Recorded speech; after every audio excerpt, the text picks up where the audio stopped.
Most people who try to quit sugar fail on day 3. Not because they're weak, because nobody told them what was actually happening inside their brain.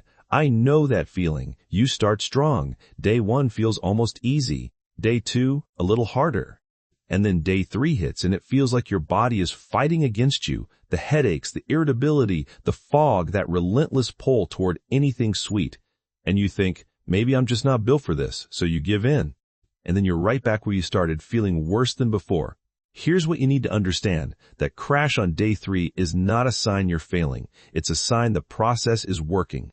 And if you know exactly what's coming, day by day, you will get through it. By the end of this video, you'll know why your brain behaves the way it does, what to do about it, and one specific thing you can change today that makes the whole 14 days significantly easier. I'll get to that in a minute. Let's start with why sugar is harder to quit than most people expect.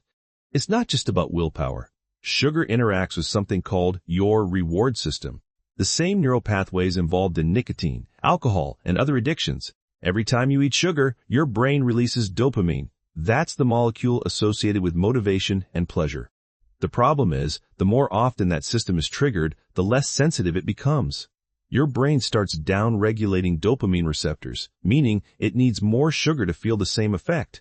At some point, you're not even eating sugar because it feels good. You're eating it to feel normal, to get relief from the pressure your brain is building up when you don't.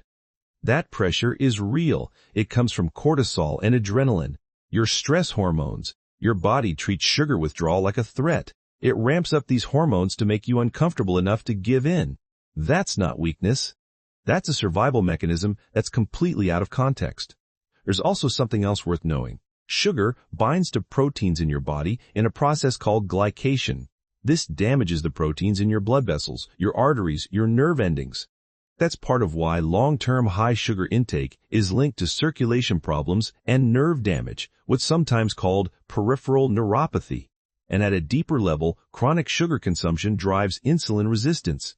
Your cells can no longer take in glucose efficiently. They start running low on fuel. In the brain, that matters a lot. Some researchers believe this metabolic disruption plays a significant role in cognitive decline over time. So when you quit sugar, you're not just losing weight, you're potentially protecting your brain. Now let's walk through what actually happens day by day. Day 1. You eliminate refined sugars, and that includes hidden sugars. Starches count: cornstarch, modified food starch, maltodextrin. These are just chains of glucose molecules. When you eat them, they break down into sugar just as fast. So refined bread, crackers, most packaged snacks, gone. On day 1, you probably don't feel much. Your body still has glycogen, stored sugar, in your liver. It starts burning through that, and because glycogen holds water, you'll start losing water weight quickly.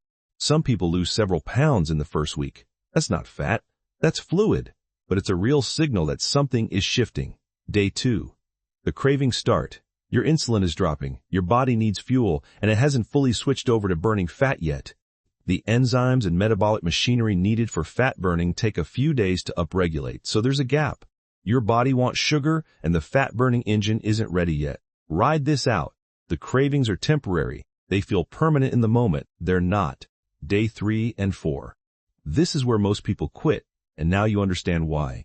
Dopamine receptors that have been overstimulated for years are suddenly not getting their signal. Your brain demands more dopamine. The receptors aren't responding properly. You feel foggy, irritable, anxious. Your head hurts.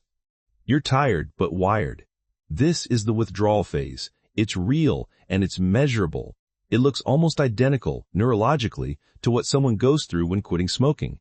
Same pathways, same mechanism, same timeline. Here's what helps get through it: B, vitamins, magnesium, and potassium. These nutrients support your nervous system and can make this phase significantly more manageable. You can get them through food, leafy greens, nuts, seeds, avocado, or through supplements. No specific doses here, but make sure you're not running low. Many people in withdrawal feel worse simply because their electrolytes are depleted. Also, stay busy. The withdrawal craving peaks and passes in waves. Each wave is shorter than the last. If you can identify what time of day the craving hits hardest, late afternoon, after dinner, you can plan something specific for that window. A walk, a task that requires focus, anything that gives your dopamine system something else to do. Day 5. the shift begins. Your dopamine receptors start to reset. The fog starts lifting. Energy comes back, not in a crash and burn way, but steadily. Inflammation starts to decrease. Sleep often improves. Mood stabilizes. Your brain is beginning to run on ketones, an alternative fuel produced from fat. Ketones can feed neurons even when glucose metabolism is impaired. Your brain, for the first time in possibly a long time, is getting clean, stable fuel. Many people describe this as clarity they haven't felt in years. There's a molecule involved here called BDNF, brain-derived neurotrophic factor. Think of it as a growth signal for neurons. Research suggests that reducing sugar and entering a mild ketogenic state can increase BDNF levels. This supports the repair and growth of brain cells. You're not just avoiding harm, you're actively building something. Days 7 through 10. Weight loss is real now, not just water. Fat burning is in full swing. Cravings are noticeably weaker. You're no longer thinking about food constantly. Focus improves. Memory sharpens. Attention span extends. Most people who make it to day 7 say the same thing. They didn't expect to feel this different this fast. Day 14. Dopamine receptors are back to baseline. Food tastes different, richer, more nuanced. If you were to eat something very sweet right now, it would taste almost overwhelming. Because your sensitivity has been restored, the physical pull toward sugar is gone. What remains are habits. And that's a different problem with a different solution. Habits are social and environmental. The birthday cake at the office, the routine of something sweet after dinner, the snack you reach for when you're stressed. These patterns don't disappear just because your brain chemistry has reset. They're wired into your routines. This is where most people stumble after the 14 days, not because of cravings, but because of context. One study published in the Journal of Neurology tracked over 12,000 adults for 8 years. Those who regularly consumed artificial sweeteners, the sugar-free alternatives many people reach for, showed significantly faster cognitive decline compared to those who avoided them. The brain's sweet signal still gets triggered.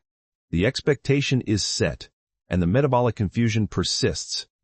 The goal isn't just no sugar. It's breaking the relationship with sweetness as a default. The most practical thing you can do, and this is the one thing I mentioned at the start, is change your physical environment, not your mindset, not your motivation, your kitchen. Go through your fridge and your pantry, remove everything with added sugar, refined flour, or hidden starches. Replace it with foods you actually like that don't trigger the system. This is not about deprivation. It's about removing the moment of decision when you're stressed, tired, or not thinking clearly. If there's no junk in the house, you don't need willpower. Willpower is a limited resource. Environment is not. And if there are foods you love, pizza, something creamy, something crunchy, look for versions that work within these parameters. There are real, satisfying alternatives to almost everything. Having them available means you don't feel like you're fighting yourself. You started watching this because you've probably tried to quit sugar before and hit that wall on day 3. Now you know that wall has a name, dopamine withdrawal, and a predictable timeline. You know it peaks around day 3 and 4 and starts easing by day 5. You know what's happening in your brain and what to do about it.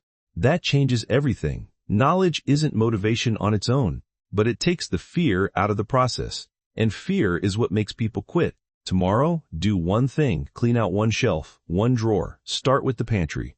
You don't need a plan for all 14 days right now. You need a different environment for day 1.